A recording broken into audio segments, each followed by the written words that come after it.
This is a video on integral properties that we'll take a look at. So first thing, I'll just go back over this definition again. Integral from a to b of our function f of x dx is the limit of this Riemann sum. So the sum from I is 1 to n of this f of xi star times delta x.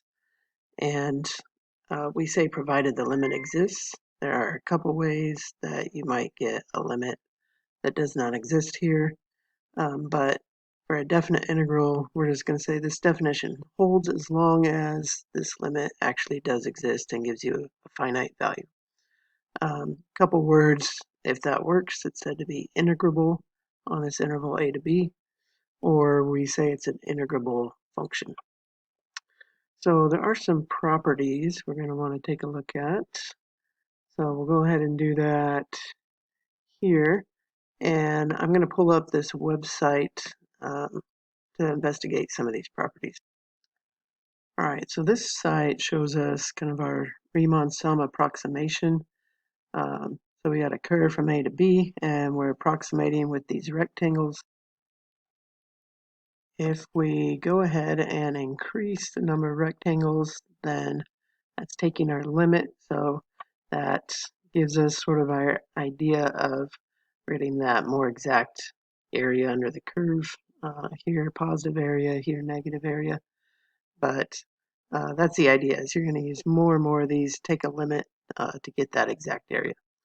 Now these properties over here, I'm going to go ahead and lower the count a little bit. And we'll go ahead and do some of these. So the integral from a to a of some function should be 0. And that should make sense. If I go ahead and drag this right bound over here to be right on top of a, there's nowhere to go. There's really no delta x's that I can make that aren't exactly 0. So there's no area to talk about. So anytime you integrate from one bound to the same exact bound, that integral is just going to be 0. This other property, integral from b to a instead of a to b, is going to be negative integral a to b of f of x dx. So one way to think about that, let me go ahead and make these a little chunkier. So one way to think about that is with the delta x. How does that delta x behave? So I want to look at, try to get a pen here. So if we want to look at these right in here. So normally I'm going delta x from a to b this direction. So I get a positive value moving from one point to the next point for my delta x. So my delta x is positive. But if I start from b and go toward a, then now my delta x's are moving this way. So delta x would be negative starting at b and moving toward a. So this is sort of one way to think about it.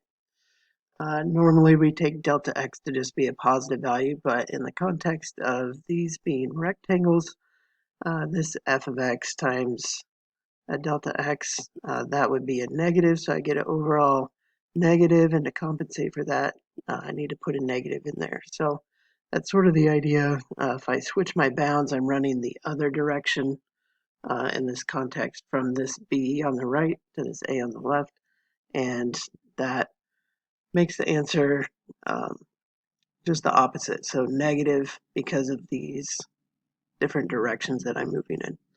We're going to take another look at accumulation and especially this property right here. Try to make sense of it another way, but for the area definition, that's kind of the best we can do.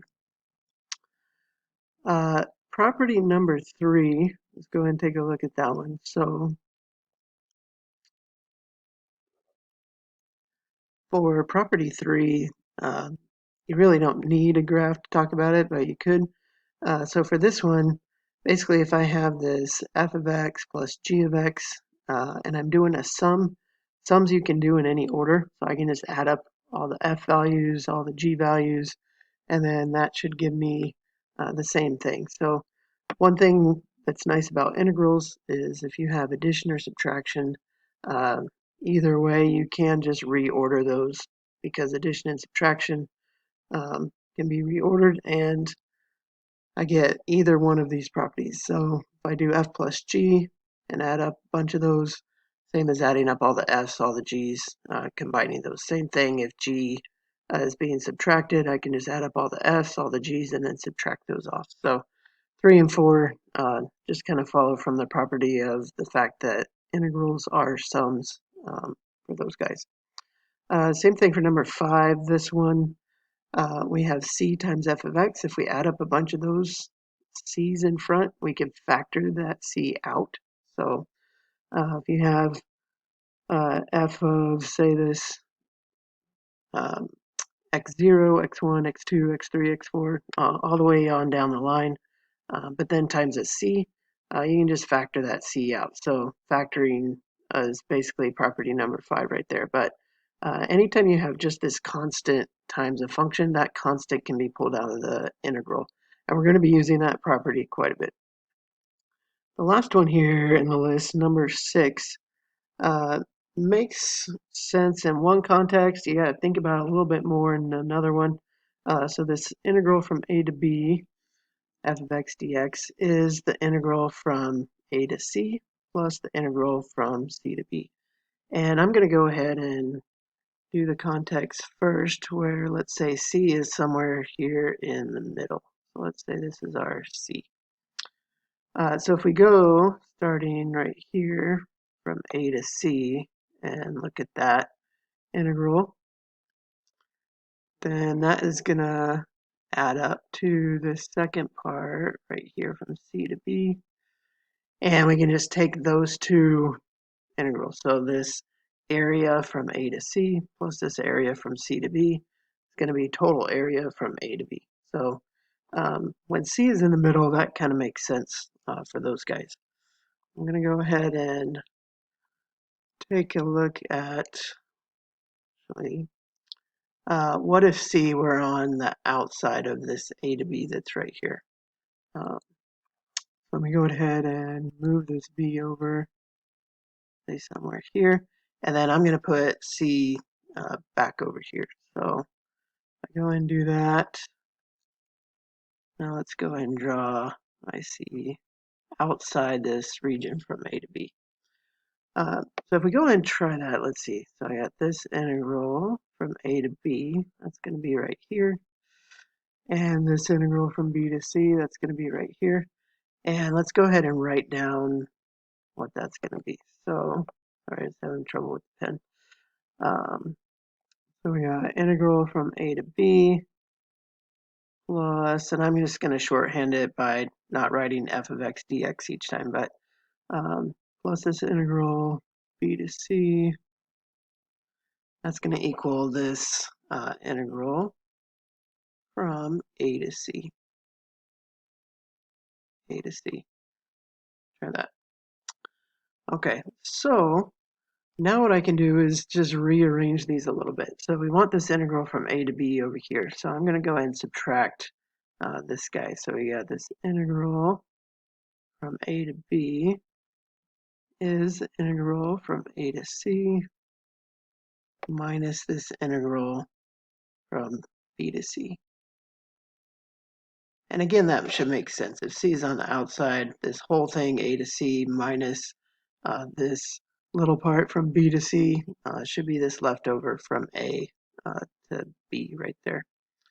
But now to get it to look sort of like this property 6 over here, all we need to do is use property 2.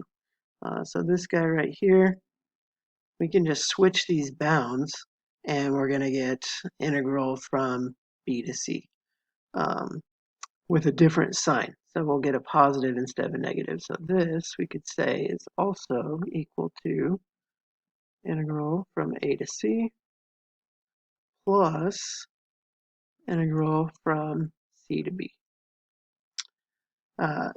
Which kind of follows from here. You just have to reorder it from what we had before, and you get this exact property that's right there. So integral a to b is the same as A to C plus C to B, mostly because I'm going from A to C over here and then backwards from C to B to that endpoint. So a lot of times when we're using this property, we'll make a chain of numbers. Just start at A, go to C, C to B, B to D. Depends on if I have 3, 4 of these, maybe might not just be 2.